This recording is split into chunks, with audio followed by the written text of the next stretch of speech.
warahmatullahi wabarakatuh. Salam sejahtera buat kita semua. Berjumpa lagi pelajaran geografi dengan Bapak. Nama saya Abdul Manan dari SMA Negeri 74 Jakarta. Apa kabar anak-anakku sekalian? Semoga semuanya kalian sehat, walafiat, dan tetap semangat untuk mengikuti pelajaran geografi kita sekarang. Baik, pelajaran geografi lanjutan tentang geografi desa kota. Kita akan pelajari tentang materinya ini. Pola dan faktor-faktor interaksi desa dan kota. Intinya kita akan mempelajari tentang interaksi desa kota. Anak-anakku sekalian, ini luar biasa. Pelajaran geografi tentang desa kota ini akan kita kaitkan dengan hukum gravitasi Newton. Nah, kalau tentang gravitasi Newton itu kita ingat atau kalian pasti tahu ini bukan pelajaran geografi gitu ya. Ini adalah pelajaran dari pelajaran fisika. Ya, tapi ini bisa kita bisa kita gunakan gitu ya. Kalau hukum gravitasi ingat, mungkin ada yang tahu bagaimana hukum gravitasi? Ya, hukum gravitasi yang terjadi adalah adanya gaya tarik-menarik antara dua buah benda. Ya, kok bisa gaya tarik-menarik itu? Nah, misalkan di sini ada benda satu dengan benda lainnya, ya.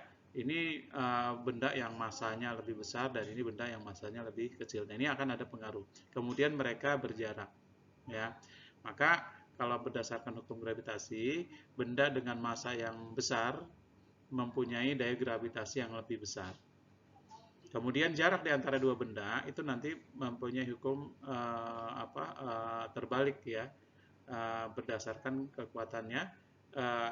Makin dekat dua benda makin besar kekuatan gravitasinya, tapi sebaliknya makin jauh kedua benda maka akan semakin kecil gravitasinya. Nah, kalau seperti ini kalau di geografi ya kita tahu ada planet ya, planet-planet, ada planet yang besar, planet yang kecil, dan itu mempunyai gaya gravitasi seperti bumi, gravitasi bumi kan gitu ya. Baik. Nah, ini jadi menurut hukum gravitasi Newton, setiap benda mempunyai kekuatan menarik terhadap benda lain yang tadi Bapak sampaikan. Gitu ya. Oke, ini hanya teori yang akan kita gunakan. Tapi intinya nanti akan kita pelajari tentang bagaimana interaksi desa kota tadi. Nah, apa hubungannya hukum gravitasi dengan materi desa dan kota atau interaksi desa dan kota? Ya. Ini kita umpamakan, Bapak ilustrasikan ada dua wilayah. Di sini ada wilayah A dan wilayah B. Kalau kita belajar tentang wilayah, kedua wilayah ini akan mempunyai interaksi jika ada satu potensi wilayah A, potensi wilayah B, masing-masing mempunyai potensi-potensi yang berbeda. Kemudian ini nanti kekuatan interaksinya ini juga dikaitkan dengan jarak, ya. Semakin jauh dari jaraknya, maka kedua wilayah itu semakin lemah mereka berinteraksi, gitu ya. Dan semakin dekat ya interaksi mereka semakin besar juga. Tapi ada faktor pendukungnya. Apa? Pasti masih ingat nih. Apa yang menyebabkan terjadi interaksi antara wilayah A dan B ini? Yang pasti adalah konektivitas atau jalan, ya. Jalan. Jadi kecepatan konektivitas itu makin mempercepat interaksi di kedua wilayah. Nah, itu teori kaitannya dengan teori gravitasi. Baik, tapi gini, kalau teori gravitasi tadi menjelaskan semakin besar masanya di kedua benda, maka semakin besar pula gravitasinya. Kemudian yang kedua, jarak, ya, semakin dekat jarak semakin kuat gravitasinya. Nah, lalu kalau wilayah itu apa yang menyebabkan kekuatan gravitasi? Ya, jawabannya adalah jumlah penduduk sebagai pengganti massa kalau di teori gravitasi ya. Jumlah penduduk dan jarak. Jadi makin besar jumlah penduduk, makin kuat gravitasinya. Ya. Makin dekat jarak, maka makin kuat gravitasinya. Jadi dua hal tadi, ya. Apa tadi? Penduduk dan jarak. Baik. Oke. Kita lanjutkan. Sebelum kita memahami lebih lanjut tentang interaksi desa kota antara wilayah desa dengan wilayah kota, maka sebetulnya secara teoritis ada zona interaksi dari desa ke kota atau dari kota ke desa. Ada zona-zonanya, ya. Ada zona kekuatan interaksinya atau ada zona yang berkaitan dengan penduduk kemudian geografisnya. Kita lihat di sini, ya. Di sini ada tergambar tentang zona-zona interaksi desa kota oleh Bintarto ini, ya, oleh Bintarto. Yang pertama kita lihat yang paling tengah itu ada city atau kota. Ini kota lah ya. Ini bukan pusat kota tapi ini adalah kota. Kalau kemarin kan kita belajar tentang ada CBD, ya, kemudian ada pemukiman kelas menengah, pemukiman kelas bawah dan sebagainya. Tapi ini bukan, ini city, ini kota. Ya. Kemudian di sini ada suburban. Ya. Ini ada suburban. Kemudian ada suburban fring. Kemudian ada urban fring. Kemudian rural urban fring. Kemudian rural. Ya, kita lihat di sini. Kalau suburban fring, ya, suburban fring, kita lihat adalah subdaerah perkotaan. Apa itu subdaerah perkotaan? Nah, subdaerah perkotaan itu adalah suatu wilayah yang lokasinya dekat pusat atau inti kota yang dihuni oleh para pengelaju. Ya, oleh para pengelaju. Ingat kemarin pengelaju itu apa? Yaitu penduduk yang bekerja di kota tetapi tinggalnya di luar kota atau di luar batas kota. Namun jaraknya dekat dengan kota itu sendiri. Ya. Kemudian yang kedua,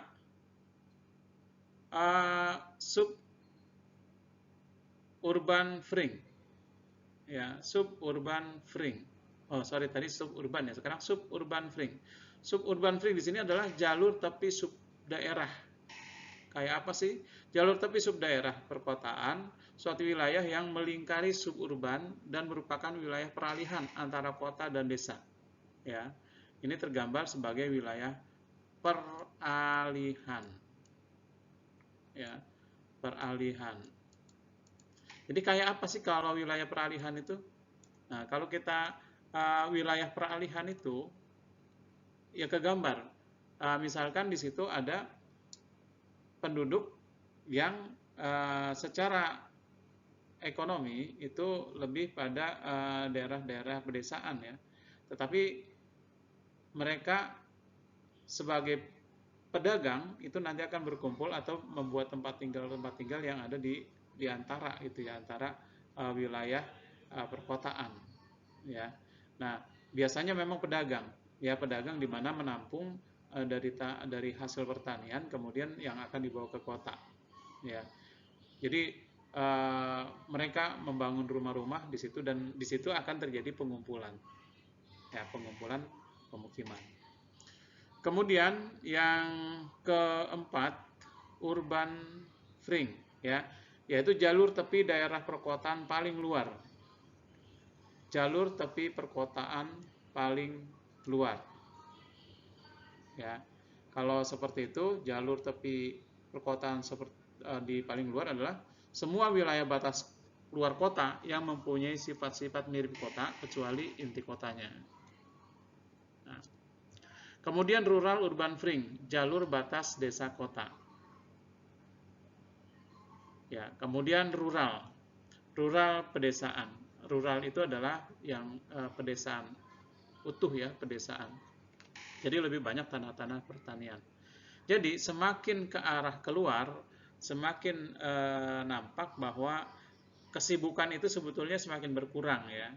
Kesibukan masyarakat atau kepadatan penduduk, aktivitas yang nampak di jalan menuju ke pedesaan itu akan semakin jauh, akan semakin nampak kepadatan penduduknya berkurang. Seperti itu ya. Baik, kita lanjutkan.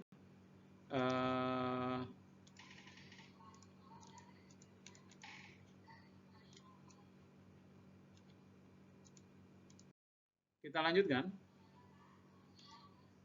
Apa manfaat interaksi desa kota? Ya. Apa manfaat interaksi desa kota? Sekarang kita lihat manfaatnya. Nah, ini gambaran penduduk dari ini hasil produk ini dari pedesaan ya. Dari desa ini. Hasil produk yang datang dari desa ke kota. Nah, kira-kira apa yang bisa kita ambil manfaatnya? Yang pertama jelas, kebutuhan dari kota itu akan bisa dipenuhi dari desa. Ya. Ya, kebutuhan makanan itu terutama kebutuhan makanan, sayuran untuk dikonsumsi oleh orang-orang kota. Ini untuk orang kota. Ya. Lalu dengan desa sendiri otomatis akan mempermudah perekonomian mereka, ya terutama penjualan hasil pertanian tadi, gitu ya. Nah, sekarang kita lihat. Bagi kota, terpenuhinya sumber daya alam sebagai bahan mentah atau bahan baku industri. Kemudian, terpenuhinya kebutuhan pokok yang dihasilkan dari pedesaan. Ya. Kemudian terpenuhinya juga kebutuhan tenaga kerja yang dibutuhkan bagi perkotaan. Yang paling penting adalah tersedianya tempat pemasaran dari hasil industri yang dari kota. Ya, jadi industri di kota itu akan bisa dipasarkan ke wilayah pedesaan yang disediakan untuk penduduk-penduduk yang ada di pedesaan. Ya. Kemudian bagaimana kalau keuntungan bagi orang-orang desa dengan adanya interaksi ini antara desa dengan kota? Apa sih keuntungannya? Kita lihat di sini. Bagi desa terpenuhinya barang-barang yang tidak ada di desa. Ya, ini nggak ada gambar tentang internet ya. Internet masuk desa, maka orang-orang desa itu akan menggunakan internet sebagai media yang keluar atau informasi berasal dari luar desa, dan ini membuat mereka lebih pintar. Ya. Masuknya pengaruh kemajuan ilmu pengetahuan dan teknologi dari kota ke pedesaan. Ya, maka ini akan bisa merubah pola pikir orang desa yang tidak hanya tradisional saja, tetapi pengetahuan yang baik itu akan bisa mereka pelajari. Kemudian membuka lapangan kerja baru di sektor pertanian. Ya. Baik, dilanjutkan. Nah, sekarang kita lihat interaksi nih. Ya, sekarang kita lihat interaksi lagi. Kalau di antara dua wilayah, ini ada 3 wilayah A, B, C. Ya, di sini tertulis wilayah A surplus sumber daya X, tetapi dia minus sumber daya Y, minus sumber daya Z. Sekarang kita ganti, misalnya X ini adalah beras ya, kemudian Y ini adalah daging ya, hasil peternakan lah, kemudian Z ini adalah pakaian. Maka untuk memenuhi kebutuhan wilayah ini, yang minusnya itu kan berarti kan dia harus mencari kebutuhan. Untuk pemenuhan kebutuhannya maka dia harus cari tempat lain. Nah, kemudian di wilayah B surplus sumber daya Y. Tadi ini masalah hasil peternakan ya, daging-daging lah misalnya. Kemudian minus sumber daya X. X ini misalnya beras tadi. Kemudian minus sumber daya Z. Z itu adalah hasil industri pakaian misalnya. Maka hubungan antara wilayah A dan B itu terjadi saling melengkapi.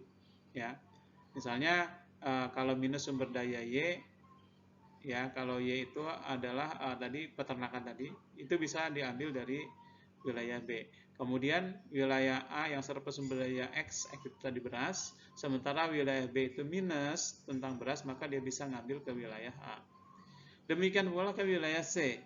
Kalau wilayah C sumber daya Z surplus atau masalah pakaian elektronik itu surplus di wilayah ini, tapi dia minus sumber daya X dan minus sumber daya Y ya.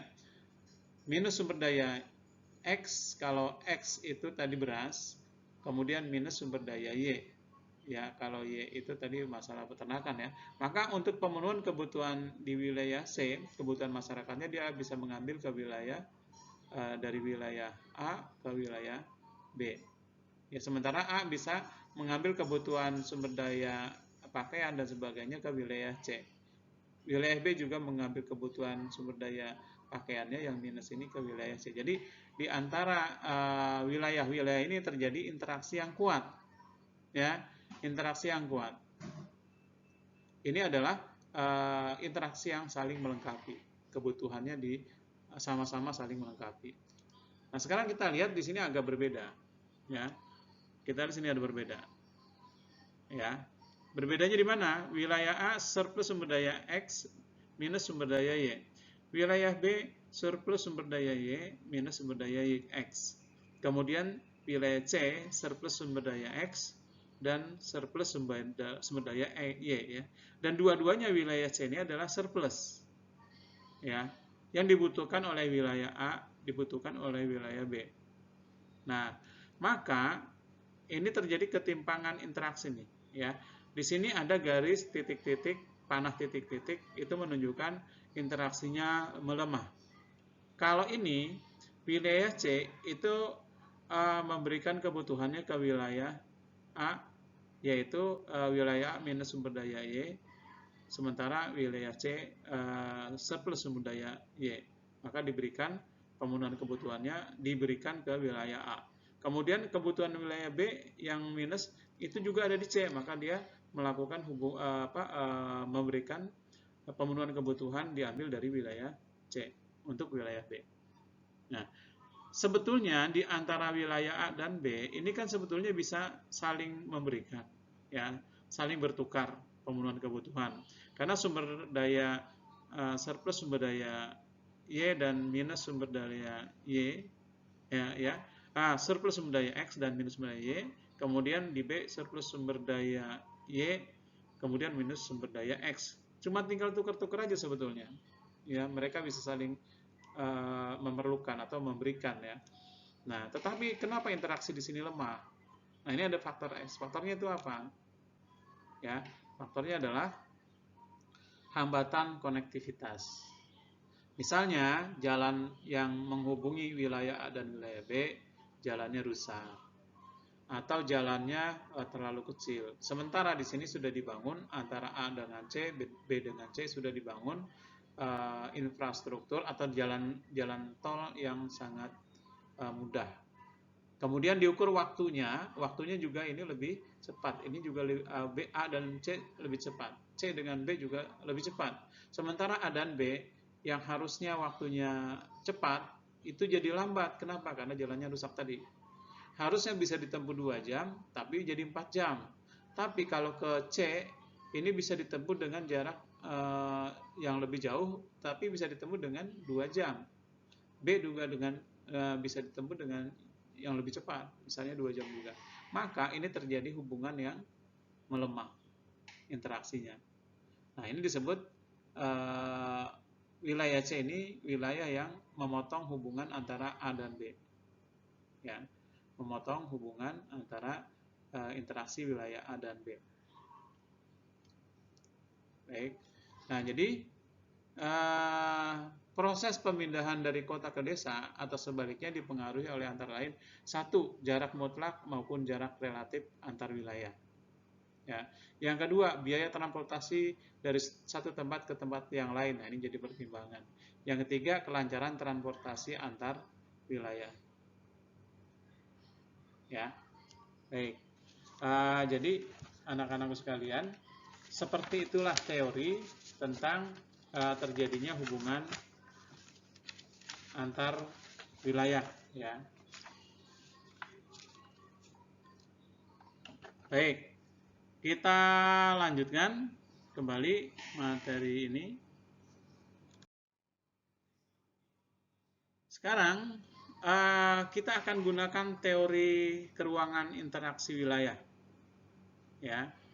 Nah, teori keruangan ini oleh W.J. Reilly, dia berpendapat bahwa kekuatan interaksi antar dua wilayah yang berbeda dapat diukur dengan memperhatikan faktor jumlah penduduk, dan jarak antar kedua kota tersebut atau kedua wilayah tersebut. Nah, di sini ada rumusnya. I interaksi ya, A ke B, wilayah A ke wilayah B sama dengan K konstanta ini. K ini konstanta 1 ya. Kemudian PA dikali PB, PA itu adalah jumlah penduduk wilayah A dan jumlah penduduk wilayah B per atau dibagi DAB, D itu jarak wilayah A ke wilayah B pangkat 2. Ya. Nah, ini kita akan menilai wilayah mana yang lebih kekuatan interaksinya. Ya. Kita akan mencari penilaian atau mengetahui kekuatan interaksi. Misalkan di sini ada 3 wilayah A, B, C, ya, A, B, C. Wilayah A jumlah penduduknya 20.000. Wilayah B jumlah penduduknya juga 20.000 jiwa, sama nih. Wilayah C jumlah penduduknya 30.000 jiwa. Ya. 30.000 jiwa. Nah, kalau kita lihat jaraknya antara wilayah A ke wilayah B itu adalah 50 km. Wilayah B ke wilayah C itu 100 km. Sekarang kita hitung kekuatan interaksinya. Ya, kita ingat dengan rumus tadi, ya, ini rumusnya yang tadi ya. Yang kita hitung adalah interaksi AB dulu. Nah, kita lihat hitungan interaksi AB-nya. Baik. Nah, tinggal kita masukkan ke dalam rumus. Ya, kalau C ini konstanta 1 ya, nggak dimasukkan juga nggak ada masalah. Karena dia punya konstantanya 1.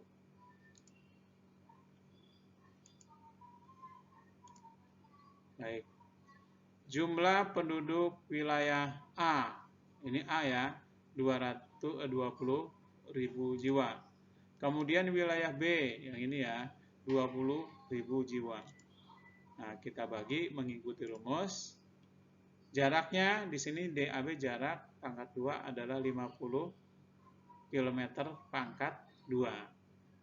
Nah, selanjutnya kita lanjutkan penghitungannya. 20.000 dikali 20.000 itu hasilnya adalah 400 juta. Sekarang kalau 50 pangkat 2 berapa itu? 50 pangkat 2 hasilnya. Kita lihat 2.500. Ya, maka 400 juta dibagi 2.500 adalah hasilnya ini. 160.000. Itu wilayah A, B. Sekarang kita hitung B dengan C ya. Kalau menghitung interaksi B dengan C sama, tinggal masukkan angka-angkanya ya. Wilayah B 20.000 jiwa. Wilayah C 30.000 jiwa dikali ini ya. Kemudian dibagi jarak dari B ke C yaitu 100 km pangkat 2. Sama dengan kita hitung 20 kali 30.000, 20.000 kali 30.000 adalah 600. Oh, ini harusnya 600, ya betul ya, 600 juta. Oke. Dibagi 100 pangkat 2 adalah 10.000. Maka sama dengan hasilnya berapa kira-kira? 60.000. Berarti lebih besar kekuatan interaksinya, ini bisa kita lihat. Mana lebih besar? Lihat saja angkanya yang lebih besar adalah IAB. IAB ini kekuatan interaksinya lebih besar daripada daripada B ke C, 60 ya. Nah, ini akan nampak. Apa pengaruhnya? Pengaruhnya pertama jumlah jarak. Kalau ini lebih berpengaruh pada jarak ya. Kalau lihat dari jumlah penduduknya ini kan sama. Dan ini wilayah C penduduknya lebih besar. Padahal kalau misalnya hukum gravitasi dia lebih besar, maka kekuatan interaksinya lebih besar juga gitu mestinya. Tetapi karena jarak, maka kekuatan interaksinya lebih kepada wilayah A ke wilayah B. Ya. Nah, kalau dihitung perbandingannya sebetulnya ini adalah 160 berbanding dengan 60 itu adalah 3:8 ya. Berarti 8:3. Jadi wilayah A, B lebih kuat interaksi. Kalau diilustrasikannya, gambarnya akan seperti ini. Ya, menunjukkan bahwa interaksi antara A dan B itu lebih besar dibandingkan dengan B dengan wilayah B dengan wilayah C. Ya. Baik.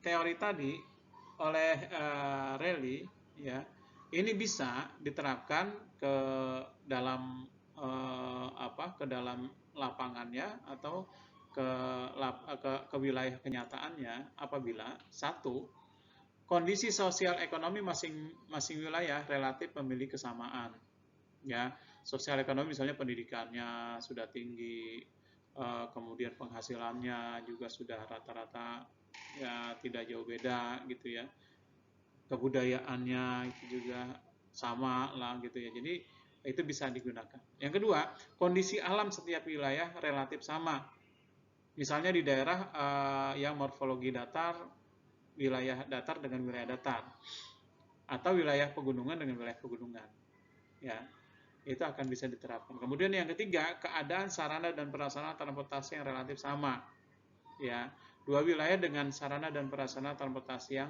relatif sama. Ketika berhubungan di antara kedua wilayah ini menjadi mudah atau tidak mudahnya ini menjadi perhitungan, ya. Baik, anak-anakku sekalian,